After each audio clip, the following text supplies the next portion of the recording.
Today I'm going to tell you about some straight-up terrifying stuff that went down in high school. We're talking creepy twins, sketchy substitute teachers, and some seriously messed up situations. These stories are going to make you think twice about staying after school. So buckle up, because things are about to get real dark real fast. So picture this. I was the new kid at this high school in Pennsylvania, starting junior year. And let me tell you, not knowing a single person, that sucked big time. Everyone already had their crews locked down by then. But the absolute worst part was lunch. See, juniors couldn't bounce off campus for lunch. Only seniors got that privilege. So I was stuck eating in the cafeteria, and I was dreading it hard. Because I knew I'd be sitting solo, looking like a total loser. When lunch finally rolled around, I walked in with my tray, scanning for somewhere to park it. Every single table was packed. I couldn't even sit by myself if I wanted to. But then I spotted this one table in the corner with only two dudes sitting there. Seemed like the least scary option, you know? So I walked over and was like, "Yo, can I sit here?" They looked at each other, and one of them goes, "Yeah." That's when I noticed something weird. These two were identical twins. They looked like they might be part Hispanic or something, but they didn't have accents. Honestly, they seemed pretty chill at first. They introduced themselves as Antonio and Bruno, and we actually had a decent conversation. Then they invited me to hang after school. I figured, why not? Gotta start making friends somewhere, right? So I got their numbers and headed home after school to drop my stuff off. A little while later, Bruno hits me up saying they're planning to hang out. He told me to meet them at like 9 p.m. at the cemetery near my house, maybe a 10-minute walk away. Said there was this cool spot nearby to chill. Plus it was the first day of school on a Friday, so we had the next day off. I had nothing better to do, so I was like, "Yeah, I'm down." When it was time, Bruno texted me again asking if I was still coming. I said, "Yeah, I'm about to head out," and confirmed we were meeting on the road by the cemetery. He said, "Yeah." So I started walking in the dark toward the cemetery. The longer I walked, the more I was thinking about how weird my life had gotten. Being the new kid, literally walking to a cemetery at night to hang with two dudes I just met that same day. But whatever, I kept going. I got to the little road next to the cemetery and asked Bruno where they were at. He started typing right away and said they were in the woods hanging by this small lake they wanted to show me. Then he sent his location. So I made my way into the woods, pushing branches out of my face, using my phone's tiny flashlight as my only light source. I started calling out for Bruno and Antonio, because I felt like I was getting close based on the location he sent. Then suddenly, I heard footsteps. So I stopped. Definitely footsteps, coming toward me. They were real quiet and slow at first. I called out, "Y'all better not be trying to scare me." But they weren't answering. I decided this was stupid. I turned around and started heading back toward the road.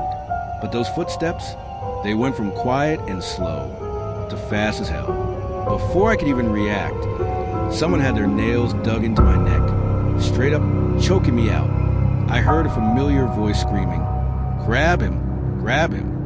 I managed to break free from the chokehold and booked it toward the road.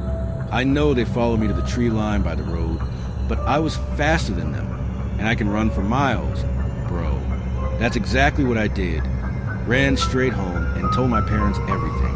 They thought about calling the cops, but I figured it'd be better to get pictures of the nail marks on my neck and report it to the school the next day. That's what we did.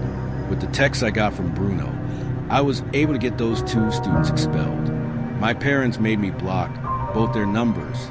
I definitely wasn't going to argue with that. My parents wanted to make sure these kids didn't know where we lived. I told them, not as far as I know. Anyway, about a week later, I woke up one night and my room felt freezing. I heard wind blowing and looked at my window. It was slid completely open. I wondered if my mom came in and opened it, but that made zero sense. It was like 50 degrees out that night. I walked over and looked down. A few feet below my window, there's this part of the house that sticks out, creating this ledge. My dad always told me to jump onto it in case of a fire. I shut my window and walked to my parents' bedroom. I knocked gently and opened the door. My mom groggily asked what's up. I had to ask if she opened my window. She sat up and said no. Why? I told her, way louder and more freaked out now, that my window was opened all the way by somebody. She started shaking my dad to wake him up and check my room with me. But when he woke up, he just told me to grow up and go back to sleep. I left their door open as I walked back down the hall. That's when I noticed something I'm surprised I even picked up on. My door seemed half shut now, not completely open like when I left. I pushed the door open just a little bit so I could peek through the crack and see if someone was hiding behind it. Even though I had the thought, I never could have actually expected to see it. There was someone hiding behind my door. I screamed for my dad like crazy. I screamed so loud, I'm sure it could be heard 3 houses down. My door suddenly slammed shut just as my dad came rushing out. I screamed, "There's someone in my room." He barged in and flipped the light on. Right then, we saw someone's leg jumping out my window. My dad ran to window, then downstairs and out the front door to try and chase them. But he came back a few minutes later, out of breath, saying he didn't see anyone. I was full of adrenaline and fear, and I was sure it had to be those twins I got expelled. My dad called the police. When they showed up, I had to explain the whole story, going all the way back to the incident in the woods. My dad backed up my story, but without proof of who broke in. They said there wasn't anything they could do. They just told us to lock our doors and think about installing cameras outside. As positive as I am that it was one or both of those twins in my room, after getting through a couple solid months of sleeping scared out of my mind, nothing like that ever happened again. Looking back now, I don't know why I was so willing to meet these kids in the woods at night. I should have realized that day in the cafeteria that they looked like trouble, and I should have just stayed away. So yeah, that's how my first week at that new high school went. I thought I was just making a couple new friends. Turns out, I was walking straight into a nightmare. Looking back, I should have trusted my gut the moment I met those twins.